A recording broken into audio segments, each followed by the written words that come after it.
বন্ধুসকল, আজিৰ ভিডিঅ'টোলৈ স্বাগতম জনাইছোঁ। আজি আমাৰ লক্ষ্মী পূজা। তো লক্ষ্মী পূজাৰ লক্ষ্মী হ'ল আমাৰ ধনৰ অধিধাত্ৰী। এটা ধনৰ লগত জড়িত, আজি লক্ষ্মী পূজাৰ লগত জড়িত ধন আহৰণৰ ক্ষেত্ৰত দুটা নিয়মৰ বিষয়ে আলোচনা কৰিবলৈ আগবাঢ়িছোঁ। এটা হ'ল 3 স্টেজ ফাইনেন্সিয়েল প্ল্যানিং আর এটা হল আমার রুল অফ 72 ফর মানি। ধনেই ধর্মর মূল, ধন নহলে যায় জাতি বলে কথাটি অতি গুরুত্বপূর্ণ হয়, বর্তমান সমাজ অতি প্রয়োজনীয়। আজিৰ সমাজত আমাৰ সন্মান সহকাৰে সুখ শান্তি সমৃদ্ধিৰে আগুৱাই যাবলৈ ধনৰ অতিকৈ প্ৰয়োজন হয়। আৰু ধনক আমাৰ সঞ্চয় আৰু বিনিয়োগৰ জৰিয়তে সম্পদলৈ ৰূপান্তৰ কৰিব পাৰি।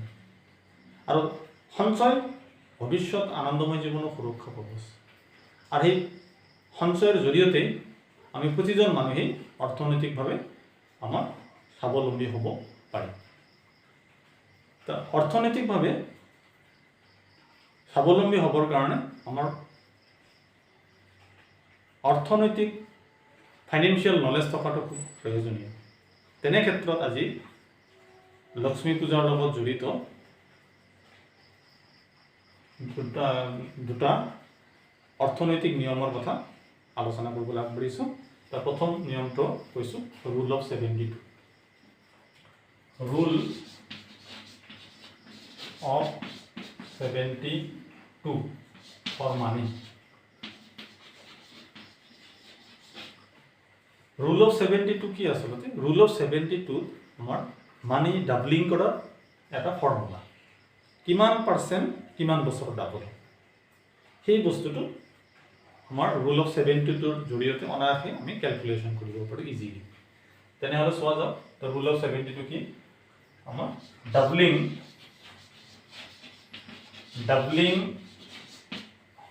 Of money. Doubling of money কি? আমার 72 বাই রেট অফ রিটার্ন।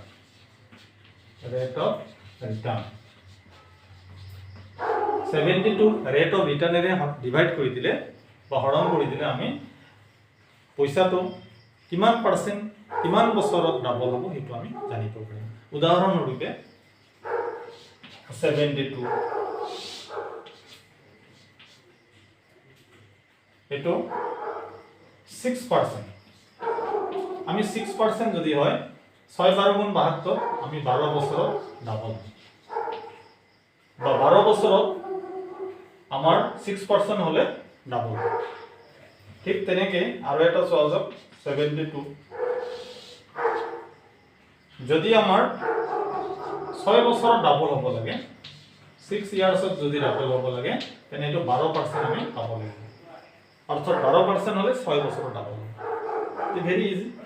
ঠিক তেনেকে আৰু এটা চোৱা যাওক 8 নং 72। 8 নং 72 হলে সাপোজ 8% যদি হয় তেনেহলে 9 বছৰৰ ডাবল। আৰু 9% যদি হয় 8 বছৰত দুগুণ হৈ যাব। তেনেহলে এইটোৱে হ'ল ৰুল অফ 72। 8 নং 72 8% হলে 9 বছৰৰ ডাবল হ'ব, আৰু 9% হলে 8 বছৰৰ ডাবল হ'ব।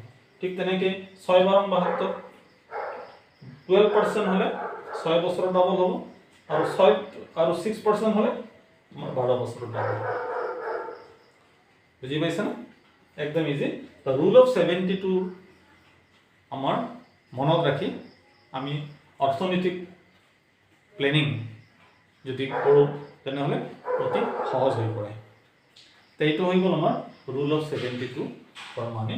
এতিয়া নেক্সট আমি দ্বিতীয়ত আগবাঢ়িছোঁ 3 স্টেজ ফাইনেন্সিয়েল প্লেনিং।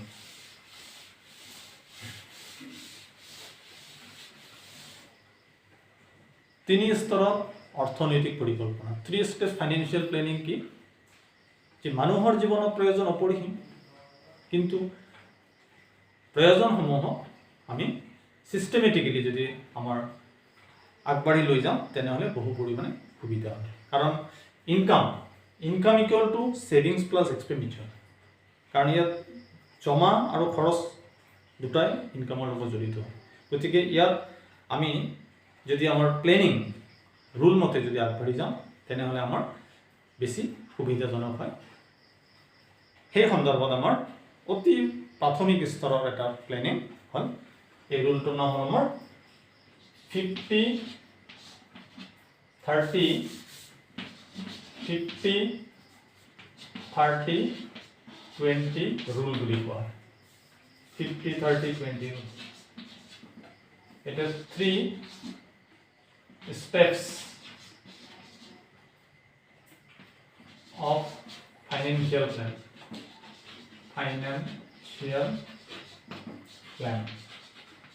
তিনি স্তৰৰ বিত্তীয় পৰিকল্পনা, 3 steps of financial plan, আৰু এইটো কোৱা হয় কি 50-30-20 ৰুলছ বুলি কোৱা হয়।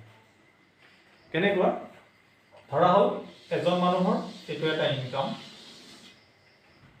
এই ইনকামটোক আমি এই নিয়ম মতে ইয়াক সমানে দুভাগ কৰিব লাগে।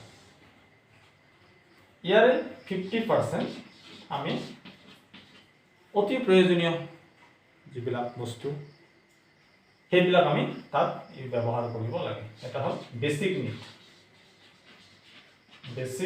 নিড, অতি প্ৰয়োজনীয় বস্তু, খোৱা বস্তু সামগ্ৰী, লাইটৰ বিল, মোবাইল বিল, এইবিলাক অতি প্ৰয়োজনীয় বস্তু, এইবিলাক আমি তাৰ কাৰণে ৰাখিব লাগে। বেমাৰ পাতি। নেক্সট 30% আমি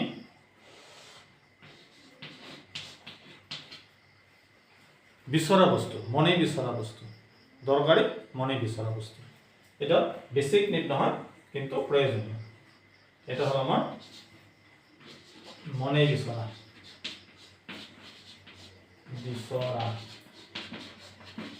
বস্তু। এটা ওয়ান্স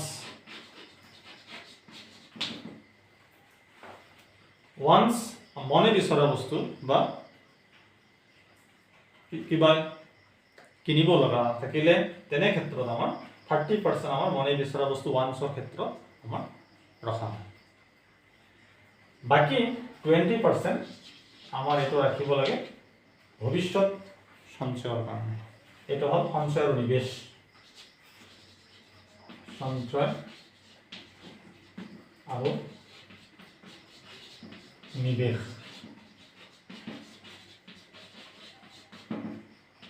এই তিনিটা নিয়ম, এই তিনিটা পদ্ধতিত আমি যদি